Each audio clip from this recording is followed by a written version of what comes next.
Des carnets de pèlerinage, rencontrer un être, c'est croiser toute l'humanité. C'est aussi être touché, comme le dit la Bhagavad Gita, par le Seigneur qui habite le cœur de tous les êtres.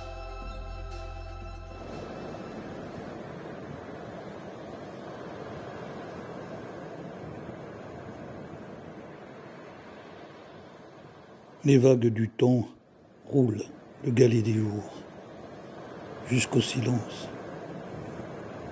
Sable d'écume, écume de cristal, la splendeur du voyage.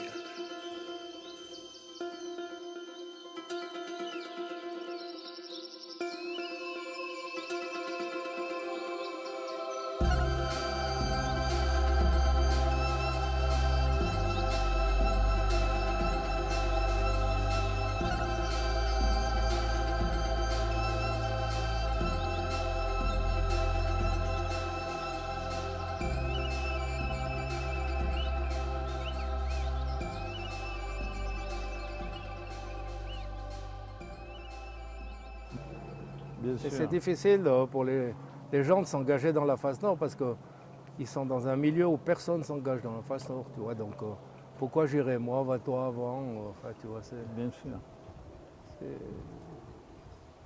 Alors bon, est-ce que c'est très utile ce qu'on fait? Est-ce que c'est très utile ce qu'on fait, notre travail C'est aussi des questions qui sont intéressantes, tu vois, de poser. Est-ce que c'est utile d'enseigner encore? Est-ce que c'est utile d'écrire des bouquins sur la sagesse? Tu vois, c'est des questions qui arrivent comme ça aussi. Est-ce que c'est utile? Est-ce qu'on ne ferait pas mieux de rester tranquille? Mais on peut rester tranquille tout en faisant ça.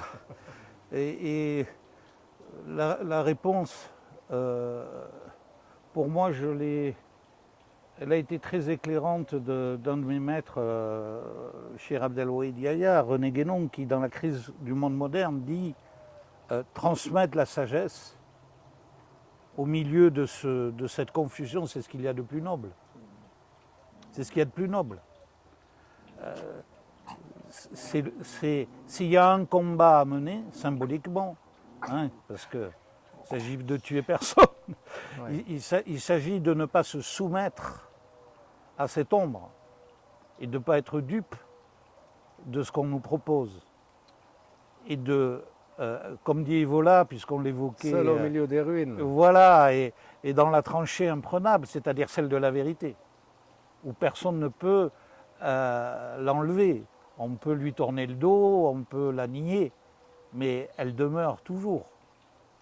Donc c'est un engagement qui est d'actualité, et certainement de la plus grande actualité. Si je te coupe la tête, je te menace de te couper la tête. Toi, tu me dis, tu changes de théorie, maintenant tu m'énerves. Je suis un autocrate, là, où je te coupe la tête, mais pour de vrai, disons. Ouais. Qu'est-ce que tu fais? Tu changes de théorie ou tu acceptes qu'on te coupe la tête? Oh, j'accepte qu'on me coupe la tête. Tu acceptes qu'on te coupe la tête. Et je dis, merci Seigneur.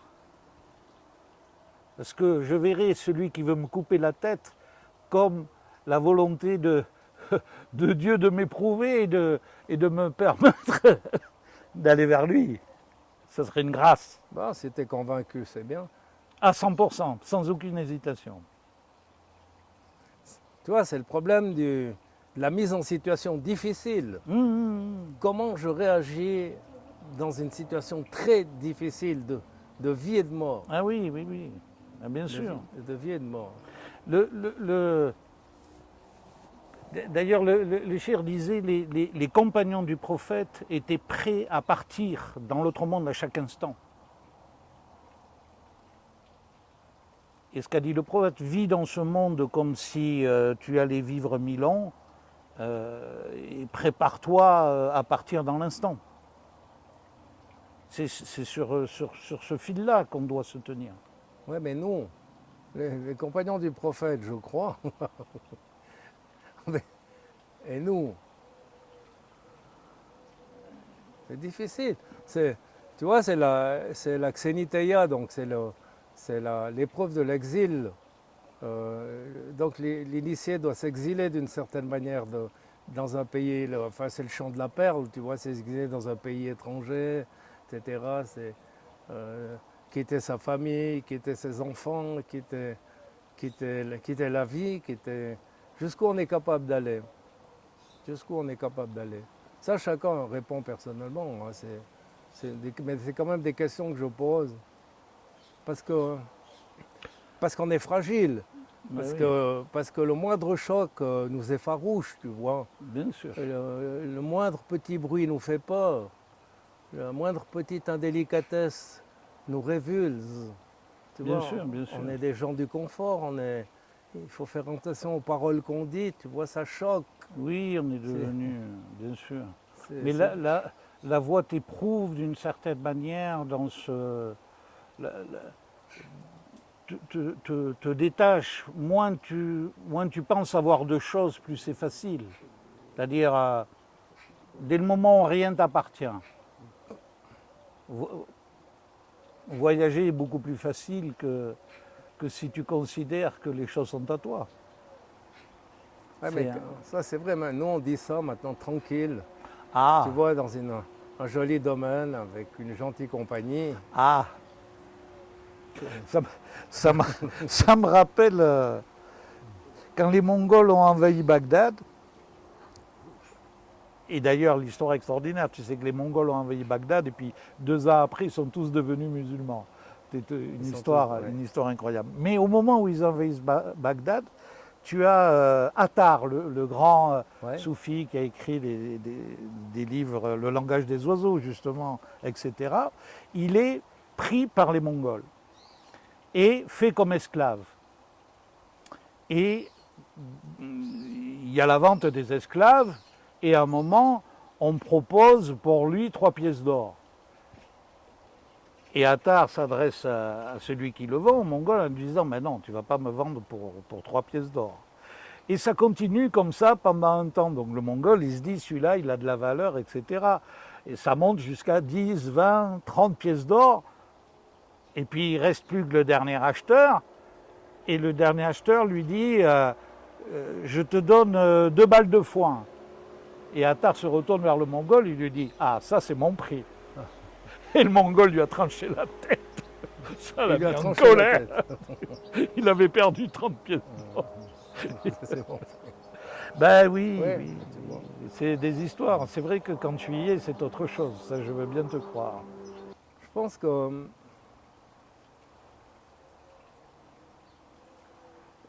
moi, je suis très interpellé depuis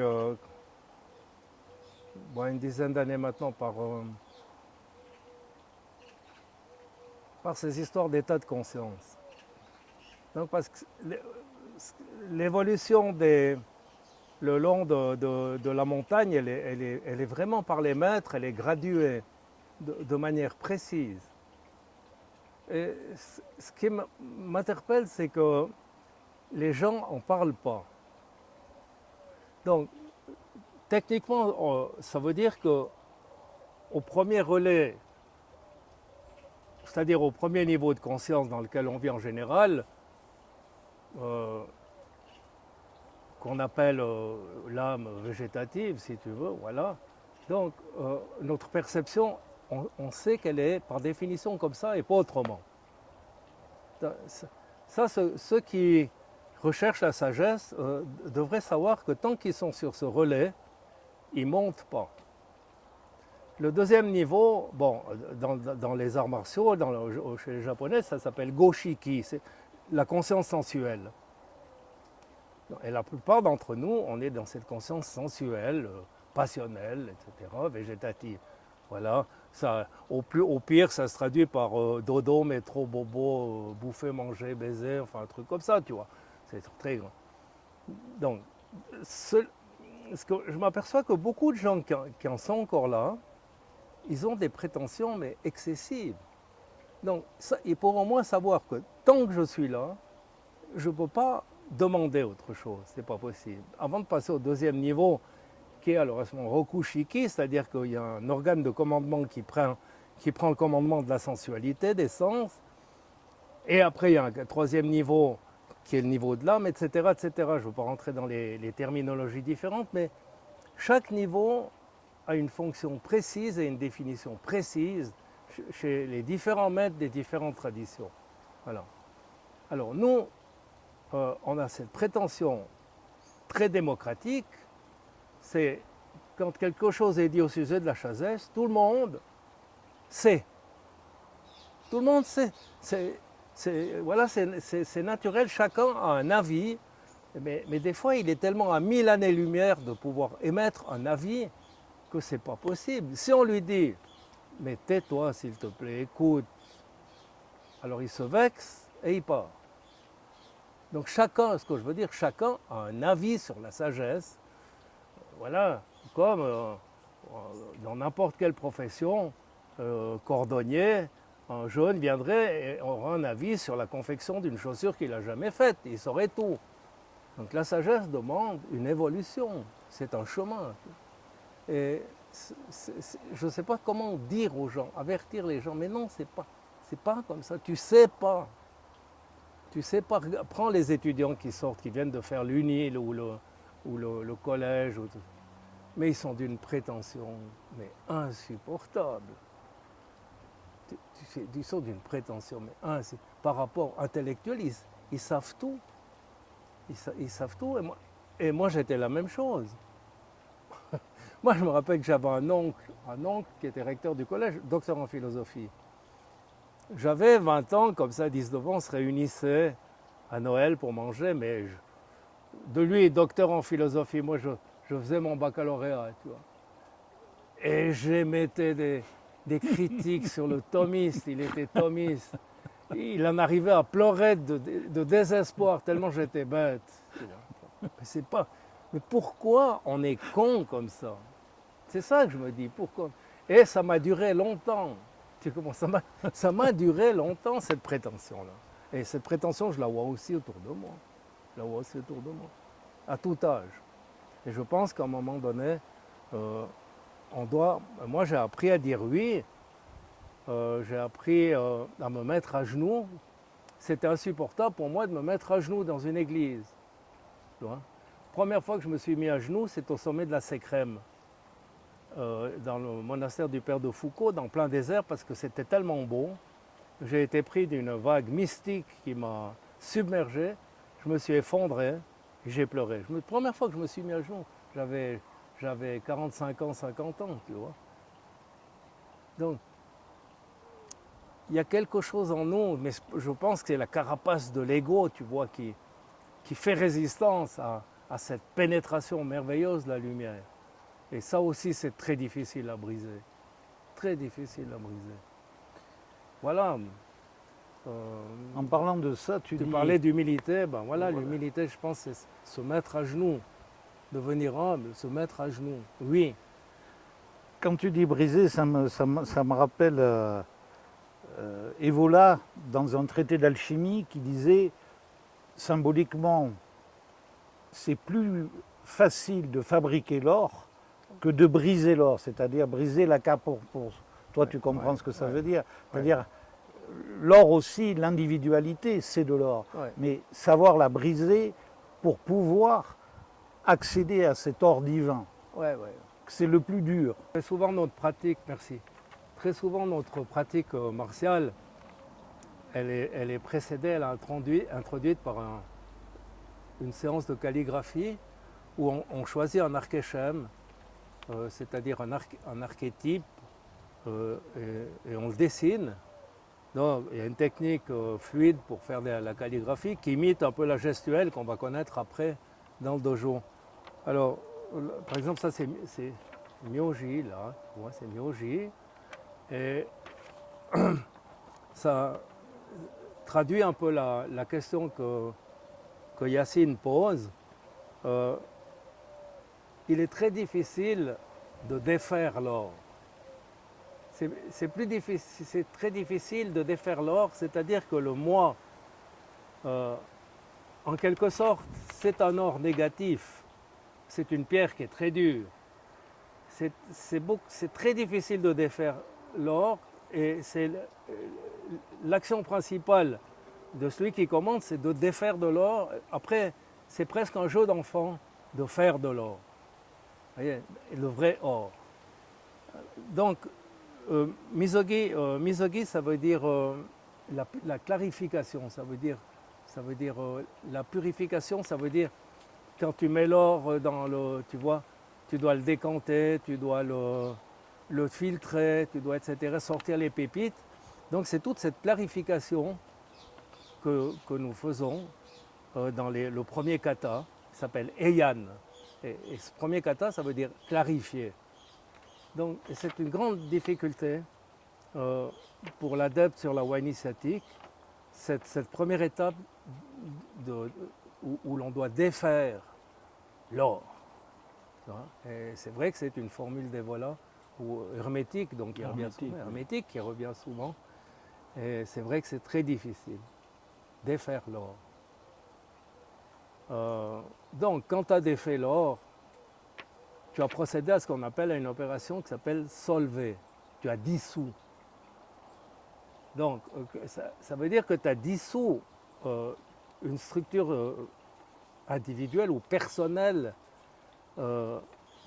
qui était finalement amalgamée. Tu as parlé tout à l'heure des éboulis. Donc dans ces éboulis, il y a de l'or, mais seulement c'est tout en éboulis. Donc tu dois extraire de cet amalgame une pépite. Donc pour ça, tu dois dissoudre. Tu dois dissoudre, et c'est ce qu'on fait dans la chimie, dans l'alchimie, quand tu fais une opération. Par exemple, pour faire du vin que vous avez bu à midi, là, chez moi, qu'est-ce que je dois faire? Je dois dissoudre la grappe. C'est-à-dire que si je ne dissous pas la grappe, si je garde cet or, ce vieil or, il n'y a pas le jus qui s'écoule. Donc je la fracasse. Je dois la fracasser dans le pressoir ou avec les griffes de l'égrappoir pour que le jus coule. C'est la seule possibilité pour qu'il y ait une fermentation. Donc, si nous ne passons pas, nous, par le divin pressoir, notre jus ne coule pas. Donc, nous ne fermentons pas, nous restons du sucre, un mou sucré qui périt, qui est mortel. Dès que la fermentation, catalysée, dynamisée par différents processus, intervient, ce jus qui était mortel devient immortel. C'est du vin. C'est-à-dire que le vin, c'est très difficile à le... Il va venir un peu mauvais, peut-être, etc., mais c'est très difficile à le corrompre. Et en plus, il a une capacité absolument extraordinaire d'agir directement sur notre psyché.